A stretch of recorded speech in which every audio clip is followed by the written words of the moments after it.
Salut, j'espère que vous allez bien.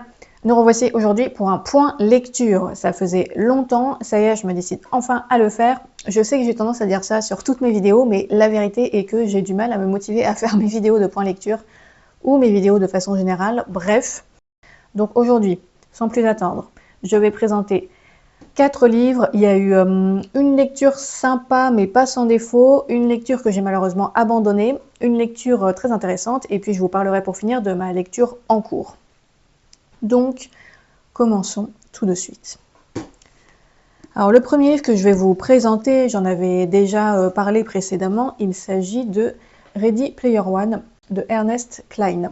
Donc un livre de science-fiction qui a été adapté au cinéma par Spielberg, où on voit ici l'affiche du film. Et donc moi j'ai vu le film en premier, que j'avais vu, je crois, une première fois au cinéma, et je l'ai revu cet été avec mes parents. Et c'est un film que j'aime vraiment bien, voilà, je vous le conseille. Le film Ready Player One, il est très divertissant, ça se regarde tout à fait bien, c'est intéressant et captivant. Donc je crois que dans une précédente vidéo, j'avais déjà un peu expliqué de quoi ça parle, mais bon, je vous remets un petit peu le contexte. Donc l'histoire se passe dans un monde dystopique, il me semble que c'est en 2045, oui c'est ça. Donc en 2045 aux États-Unis, à cause de tous les problèmes climatiques et tout ce que vous voulez classique dans ce genre d'histoire, la Terre est devenue un peu un champ de ruines. On a des gens très très riches qui arrivent à s'en sortir et on a aussi les très pauvres qui vivent maintenant dans des espèces de bidonvilles un peu industriels quoi, dans différents endroits des États-Unis. Et donc on va suivre un adolescent qui s'appelle Wade, qui vit dans un de ces bidonvilles et en fait la société a développé entre-temps des mondes virtuels extrêmement réalistes. Donc ils ont des casques de réalité virtuelle un petit peu comme ce qu'on commence à voir aujourd'hui, mais en beaucoup plus développé. Et donc en fait les gens qui ont une vie un peu merdique dans la vraie vie passent leur temps dans ce monde virtuel.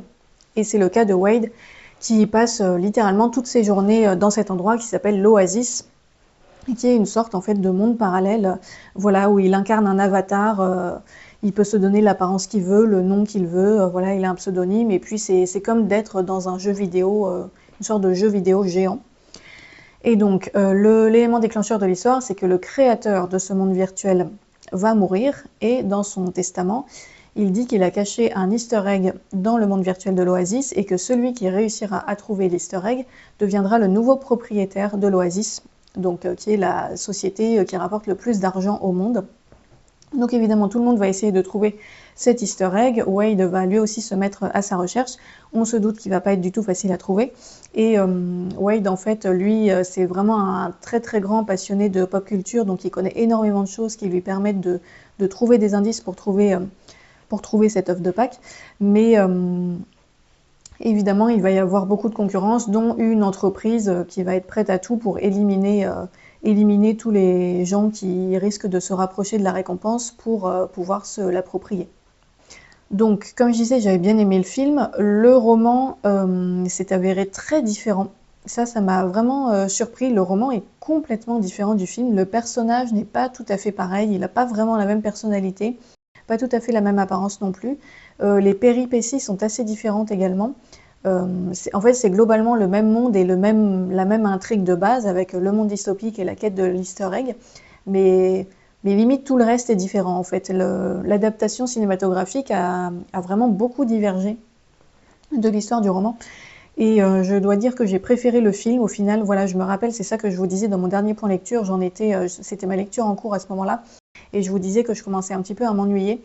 Alors ça s'est amélioré sur la fin quand même, mais globalement en fait c'est un roman où j'ai eu un très très gros passage à vide, parce que au début c'est assez captivant parce qu'on découvre l'univers, les personnages, etc. C'est un peu l'introduction de tout ce monde qui est très axé pop culture, surtout années 80. Et puis après, on a un long moment où voilà, il s'est passé un certain nombre de péripéties, puis ensuite on est dans un truc où l'auteur est un peu parti dans un délire. En fait, je pense que l'auteur doit probablement être Asperger ou un truc comme ça, et il est passionné par les années 80, la pop culture des années 80. Et en fait, sur tout le milieu du livre, il y a énormément de références à ça qui sont accumulées. Donc le personnage en fait passe son temps à à citer des références de films ou de jeux vidéo ou de livres des années 80 et puis voilà, de savoir ça, ça va l'aider à trouver ça, qui va l'aider à trouver tel indice. Et en soi, il se passe des choses quand même, mais j'ai eu l'impression qu'en fait, l'auteur s'était un peu égaré dans son intérêt particulier pour les années 80, que je ne partage pas personnellement, donc ça me passionnait pas forcément de lire des dizaines et des dizaines de pages de références des années 80. Voilà. Et ouais, du coup, il y a eu un moment où ça commençait un petit peu, voire même beaucoup, à m'ennuyer. Honnêtement, j'attendais qu'il recommence à se passer des choses, que l'intrigue reparte un petit peu, parce que voilà, ça traînait en longueur. Ça traînait trop en longueur, il y avait trop de détails sur trop de petites choses qui m'intéressaient pas tellement. Mais sur la fin du livre, bon, heureusement, il recommence à se passer un peu des choses jusqu'au dénouement final, où là, voilà, il y avait un petit peu plus d'action et ça m'a un peu plus rappelé le film aussi. Et le dénouement était somme toute pas trop mal fait. Mais voilà, au final, Ready Player One m'a laissé un avis un petit peu mitigé parce que j'ai trouvé que c'était intéressant au niveau du concept, qu'il y avait des bonnes idées, etc. Mais que ça s'adressait vraiment à un public ultra geek, fan des années 80. Et que si on n'est pas dans ce délire-là, c'était un peu, des fois c'était un peu indigeste. Voilà, c'était un peu trop. J'avais l'impression que ça s'adressait vraiment à un public averti, un public de passionnés de ce truc-là, et pas tellement aux autres gens en fait. Ouais, je sais pas si c'est très clair, mais en tout cas moi c'est l'impression que j'ai eue. Et puis bon, j'ai lu ce livre aussi à une période où j'étais un peu malade et j'étais pas très très bien pour différentes raisons. Et en fait, ce livre m'a parfois donné des accès un peu de claustrophobie parce que le personnage est complètement asocial, il sort jamais de chez lui, il est enfermé dans un appartement sans fenêtre où il passe tout son temps dans le monde virtuel, il fait absolument rien d'autre. Et en fait, il y a eu un moment où ça m'a un peu stressée parce que j'ai été dans une période où j'avais pas envie d'être dans ce genre d'ambiance-là et j'ai trouvé que ça commençait à devenir vraiment pesant et oppressant. Ce personnage, en fait, ce personnage ultra asocial qui sort jamais de chez lui, et qui est un peu déprimé, voire dépressif à certains moments. Voilà, c'était vraiment pas ce dont j'avais besoin à ce moment-là. Donc peut-être aussi que ça a influé sur mon avis sur ce livre. Mais quoi qu'il en soit, bon, c'est bien que je l'ai lu parce que comme ça, voilà, c'est fait. Maintenant, c'est sûr que c'est pas un livre que j'irai relire. J'ai largement préféré le film, que j'ai trouvé plus dynamique et plus divertissant. Cependant, si vous êtes fan de culture geek des années 80 ou des trucs comme ça peut être un livre qui peut potentiellement vous intéresser parce que ça a été clairement écrit par un passionné de ce genre de choses. Donc voilà, si vous êtes bien dans ce genre de délire, ça pourrait vous plaire. Donc voilà pour Ready Player One. Ensuite, j'ai enchaîné avec un autre livre que j'avais acheté le même jour à la Fnac et qui malheureusement a été plutôt une déception puisque c'est un livre que j'ai fini par abandonner. Il s'agit de Fils des Brumes de Brandon Sanderson. Donc c'est la saga, alors attendez si je me trompe pas, il me semble que c'est la saga L'Empire Ultime et que ça c'est le premier tome Fils des Brumes. En fait j'ai un doute parce que le titre c'est un peu bizarre ce qu'ils ont fait, ils ont écrit Fils des Brumes et en dessous ils ont réécrit Fils des Brumes. Comme si Fils des Brumes c'était le titre de la saga, mais en même temps j'ai aussi vu que c'était l'Empire Ultime. Enfin bref, peut-être un truc que j'ai pas tout à fait compris, mais quoi qu'il en soit. C'est un roman de fantasy, donc qui est très épais, voilà, qui fait, je crois, à peu près 900 pages, un truc comme ça. Ouais. Donc Brandon Sanderson, c'est un auteur connu dans le milieu de la fantasy, un peu de la science-fiction aussi, puisque là, en fait, on est dans un univers qui est presque un peu steampunk, j'ai l'impression, puisque c'est pas de l'heroic fantasy façon Game of Thrones, là, on est dans un monde plutôt un peu industriel, mais avec des aspects médiévaux un peu en même temps. Enfin voilà, j'ai l'impression que c'est un peu un mélange des genres. Et donc, Fils des Brumes, en fait, ça se passe dans un univers, donc sur un continent imaginaire, dans un pays imaginaire, où on va suivre principalement deux personnages. Un jeune homme, alors j'ai déjà oublié leur nom, dis donc. Kelsier, voilà. Un jeune homme qui s'appelle Kelsier, qui est ce qu'on appelle un Fils des Brumes. Donc c'est une personne, en fait, qui a le pouvoir d'utiliser les métaux pour se donner des capacités surhumaines. En fait, tout le système de magie qui existe dans ce monde repose sur l'utilisation du métal. Donc le fer, le cuivre, tout ce que vous voulez, tout type de métaux. Il y a des personnes qui ont la capacité à puiser de l'énergie dans ces métaux pour se donner différents pouvoirs, donc soit une force physique démultipliée, soit une résistance particulière, soit la capacité de voler, ou voilà, des choses comme ça. Donc voilà, on a Kelsier qui fait partie des personnes qui ont ce type de pouvoir-là. Et on va suivre aussi une adolescente qui s'appelle Vin, qui a, je crois, 14 ans au début du livre, qui a elle aussi ce genre de pouvoir, mais qui au début ne le sait pas. Et en fait, c'est en rencontrant Kelsier qu'elle va comprendre qu'elle est elle aussi une fille des brumes. Et en fait, Kelsier va lui apprendre à utiliser ses capacités. Et ils vont faire ça dans le cadre d'une rébellion contre l'Empire, puisque toute l'histoire se passe dans un monde qui est gouverné en fait par une sorte d'empereur qui est assez mystérieux. Au début, on ne sait pas beaucoup de choses sur lui, mais voilà, qui a un règne un petit peu tyrannique sur la société. Donc c'est, comme je disais, un monde un petit peu industriel où on a des riches et des esclaves qui sont très maltraités pour travailler pour les riches. Et donc Kelsier et Vin veulent essayer de renverser ce système pour libérer un petit peu la population esclave et s'attaquer à la noblesse en utilisant leur pouvoir de fils des brumes avec leurs compagnons, en recrutant une armée, etc. J'ai l'impression que je résume pas bien les livres aujourd'hui, mais je suis un peu, des fois mon esprit part un peu dans tous les sens, j'ai des journées comme ça, j'espère que c'est clair quand même. Mais donc voilà, le pitch de l'histoire c'est ça, c'est ces deux personnages dans ce monde un peu vaguement steampunk qui vont fomenter une rébellion contre l'Empire grâce à leur pouvoir. Donc sur le papier ça avait l'air vachement sympa, je me suis dit que ça pourrait être une bonne saga de fantasy qui allait bien, enfin ouais, fantasy slash science-fiction, je sais pas trop en fait où placer ce livre exactement. Donc voilà, je me suis dit que ça pourrait bien me divertir et tout. Et sauf qu'en fait, ça l'a pas fait. J'ai lu la moitié du livre quand même. Je me suis un peu obligée à aller jusqu'à la moitié avant de m'arrêter. Mais en fait, je n'ai pas... Alors, il y a eu deux choses. D'une part, je n'ai pas du tout accroché au style d'écriture. Mais ça a été vraiment au point... En fait, j'ai trouvé que c'était très mal écrit. C'est répétition sur répétition sur répétition. Les phrases sont hyper lourdingues, les dialogues... Les personnages passaient leur temps à réexpliquer 15 fois la même chose. Enfin, c'était fatigant à lire en fait, parce que voilà, c'était, je sais pas, j'ai vraiment été très étonnée. Je sais pas si c'est un problème de la traduction, parce qu'à la base c'est pas un roman français, mais je me dis, je vois pas pourquoi le traducteur aurait inventé des répétitions, pourquoi il aurait mis des mots qui n'étaient pas là. Et là, vraiment pour moi, le gros problème c'était ça, c'est le style était tellement répétitif, il y avait plein de petits mots, je sais pas comment dire, plein de petits mots, plein de petites phrases qui servaient à rien, qui alourdissaient énormément le texte, les dialogues. Les prénoms des personnages sont répétés toutes les 2 secondes. En fait, c'est vraiment genre, si j'essaye de faire un exemple, c'est Vin, elle a par ici, puis elle trouva Kelsier. Kelsier dit ça. Est-ce que tu vas faire ça? Dit Vin. Est-ce que tu vas faire ça? Répondit Kelsier. Et Vin retourna là, et Kelsier l'a suivi. Et pendant qu'elle suivait Kelsier, Vin fit ceci. Enfin, voilà, là, je vous dis ça un peu n'importe comment, mais c'est pour vous dire, en fait, cette façon dont les prénoms des personnages, notamment, étaient répétés tout le temps, au bout d'un moment, ça m'a fatiguée, quoi. Et surtout dans les dialogues, c'était vraiment particulièrement lourd. Donc voilà, j'ai été très surprise, en fait. J'en parle un petit peu de façon... avec un petit peu de vigueur, on va dire, mais parce que vraiment, je ne m'attendais pas à ça.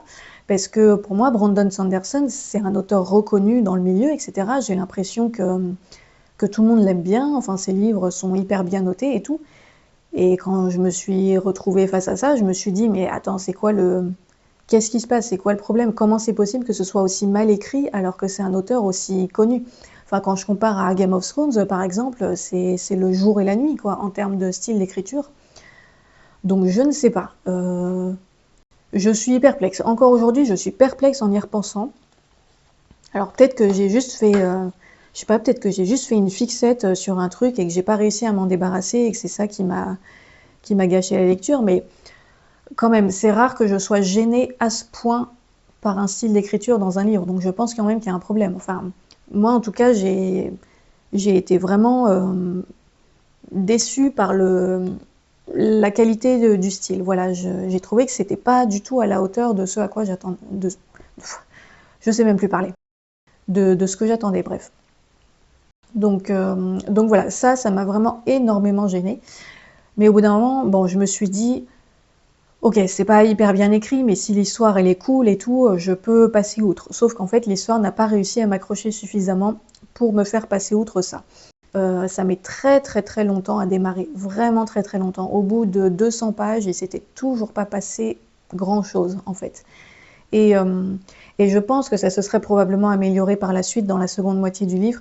Mais honnêtement, au bout de 400 pages où je trouvais la lecture désagréable parce que j'en avais marre de toutes ces répétitions, etc. et où j'avais l'impression que l'histoire ne démarrait jamais vraiment, qu'on était dans une espèce de très longue introduction, ben, ma patience s'est épuisée en fait au bout d'un moment. Voilà, j'aurais bien voulu aimer ce livre, vraiment, je pense qu'il y avait un potentiel pour une histoire intéressante, mais là vraiment le démarrage a été beaucoup beaucoup trop laborieux pour moi.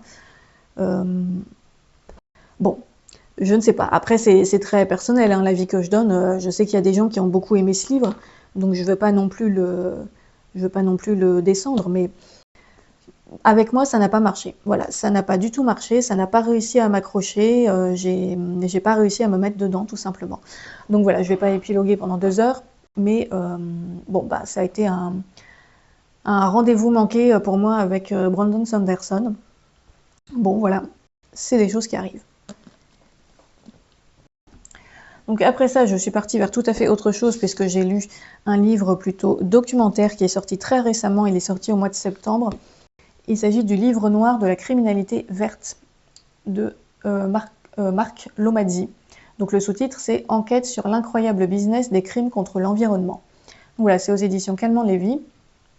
Et c'est un livre qui a été écrit par un journaliste en fait qui a enquêté sur tout ce qui est la criminalité environnementale, donc que ce soit le trafic d'animaux, trafic d'espèces protégées, les crimes qui sont en lien avec la pollution, le trafic de déchets, les pesticides, qu'est-ce qu'il y avait d'autre, le trafic de bois exotiques, la déforestation, voilà, toutes les organisations criminelles qui touchent l'environnement, que ce soit la faune, la flore ou l'environnement de façon générale avec la pollution, etc. Et donc, en fait, c'est plusieurs chapitres qui, à chaque fois, prennent un exemple précis d'un cas particulier, donc où l'auteur va nous parler de différentes affaires qu'il y a eu, de trafic, de contrebande, d'escroquerie, de choses comme ça. Ça parle même de l'escroquerie de MaPrimeRénov', par exemple, pour les criminels qui s'étaient un peu rabattus sur les subventions pour faire des logements mieux isolés, etc. Donc ça balaye quand même assez large. Et donc l'auteur voilà, va explorer un petit peu ces différents sujets dans des chapitres qui sont relativement courts, donc c'est pas une analyse hyper exhaustive, mais c'est un peu un tour d'horizon en fait de la criminalité environnementale, de ses ramifications au niveau international, comment elle fonctionne, quels sont ses objectifs et qui sont aussi les gens qui travaillent contre cette criminalité, puisque donc l'auteur a interviewé beaucoup de personnes qui sont engagées contre ces choses-là, notamment des personnes qui travaillent aux douanes, des personnes qui travaillent à l'OFB, donc l'Office français de la biodiversité, qui est spécialisé un peu dans la criminalité environnementale, des personnes de la police, de la gendarmerie, des associations de protection de la nature, etc. etc. Donc voilà, il a interviewé plein de gens qui travaillent dans ce milieu-là et pour avoir des témoignages en fait de différentes affaires criminelles et de l'état en fait, comment dire, de ce milieu en fait, de cette espèce de mafia qui existe sur les crimes environnementaux. Donc c'était fort intéressant. Parce que comme je disais, c'est pas une étude hyper exhaustive, mais en fait c'est une très bonne introduction au sujet parce que c'est des chapitres qui sont pas trop longs, qui traitent de beaucoup de sujets différents, comme je disais, la faune, la flore, la pollution, voilà, ça fait vraiment un assez grand tour d'horizon. C'est très actuel puisque c'est un livre qui est sorti cette année, donc c'est vraiment des affaires, ça parle vraiment d'affaires très récentes et avec les tout derniers chiffres, etc. Donc voilà, ça c'était plutôt bien. Et puis c'était bien expliqué, bien raconté, voilà, ça se lit très facilement, c'est pas du tout une étude un peu lourde, voilà, c'est pas un truc universitaire, c'est vraiment à destination du grand public et voilà, c'est bien raconté, c'est très clair. Et donc bah moi bien intéressée puisque c'est des sujets voilà, auxquels je m'intéresse depuis un certain temps. Alors c'est pas tout à fait le milieu dans lequel je travaille, mais c'est quand même un peu en lien avec mon métier, donc du coup c'est pour ça que je l'avais acheté, que ça m'intéressait. Et donc bah voilà, j'ai pas forcément grand chose d'autre à en dire, si ce n'est que c'était vraiment une bonne source d'information si vous vous intéressez à ce sujet-là et que vous avez envie d'avoir un petit tour d'horizon de tout cela. Voilà. Et donc je termine avec ma lecture en cours que j'ai achetée très récemment et qui faisait partie, je crois, de ma vidéo wishlist de lecture. Donc ça y est, je l'ai acheté. Il s'agit de La leçon du mal de, excusez-moi, Yusuke Kishi. Donc un roman japonais qui est apparemment très très connu au Japon et qui là a l'air d'être en plein boom, parce que je l'ai vu passer plusieurs fois, il était souvent mis en avant dans les librairies, etc. J'ai l'impression qu'il est assez populaire en ce moment, et je crois que l'auteur a sorti un autre livre, c'est peut-être pour ça. Mais donc, La leçon du mal, c'est un thriller, je pense qu'on peut dire ça, où on va suivre plusieurs personnages. Donc tout d'abord, on va suivre, excusez-moi, le personnage de Seiji Asumi, qui est professeur d'anglais dans un lycée au Japon, et qui en fait est un psychopathe. Donc tout le monde le connaît comme un professeur génial, voilà, il est très investi pour ses élèves, c'est un très bon pédagogue, il fait des très bons cours, il fait très attention à ce que ses élèves se sentent bien et tout, il est apprécié de ses collègues, de sa direction, voilà, extérieurement, c'est vraiment le mec parfait qui a tout bon sur tous les points et que tout le monde respecte. Sauf qu'en fait, c'est un psychopathe et un tueur en série qui a déjà fait un certain nombre de victimes et qui va continuer à en faire au fil de l'histoire. Et il y a 3 de ses élèves, donc 3 lycéens, qui vont finir par découvrir en fait ce qu'il est. Et le professeur, je crois, alors j'en suis pas encore là dans l'histoire, mais il me semble que Seiji va finir par découvrir lui-même qu'il a été démasqué par ses 3 élèves. Et à partir de là, je pense qu'il va se passer des choses. Mais voilà, j'en suis pas encore là. Pour l'instant, au début de l'histoire, on découvre un petit peu donc ce personnage de Seiji. On en apprend aussi un peu sur son passé, sur les premiers crimes qu'il a commis, etc. Il commence aussi à commettre de nouveaux crimes au cours de l'histoire, à vouloir éliminer les témoins et tout. Et on le suit, en fait, on est beaucoup de son point de vue à lui, donc on suit vraiment toutes les stratégies qu'il met en place pour tuer les gens quand ça l'arrange, faire en sorte que personne ne se rende compte de rien, garder son image de professeur parfait, etc. Donc voilà, on suit toutes ces petites stratégies. Et parallèlement, on va aussi être du point de vue des 3 élèves qui vont finir par le démasquer. Et on va découvrir, du coup, comment est-ce qu'ils vont le démasquer. Et donc voilà, pour l'instant, j'en suis à peu près là de l'histoire. Donc j'ai dû lire, ouais, j'en suis pratiquement à la moitié. C'est pas mal. Pour l'instant, j'aime bien. C'est captivant, c'est bien écrit, c'est très facile à lire, c'est assez page-turner, ça donne vraiment bien envie de savoir à chaque fois ce qui va se passer par la suite. Le personnage du professeur est plutôt bien réussi dans le genre psychopathe, il est plutôt bien fait. Les personnages des élèves, bon là je les ai un petit peu moins vus pour l'instant, mais j'ai assez hâte de savoir comment ils vont démasquer leur professeur et qu'est-ce qui va se passer ensuite. Et voilà, je vous en reparlerai un peu plus quand je l'aurai terminé, mais pour l'instant c'est une bonne lecture captivante qui se lit très bien et voilà, je pense que ça va être une histoire intéressante. Donc voilà, sur ce, je termine ce point lecture et puis je reviendrai bientôt avec des nouveaux chapitres de Infant Doom et en attendant, je vous dis à la prochaine. Salut!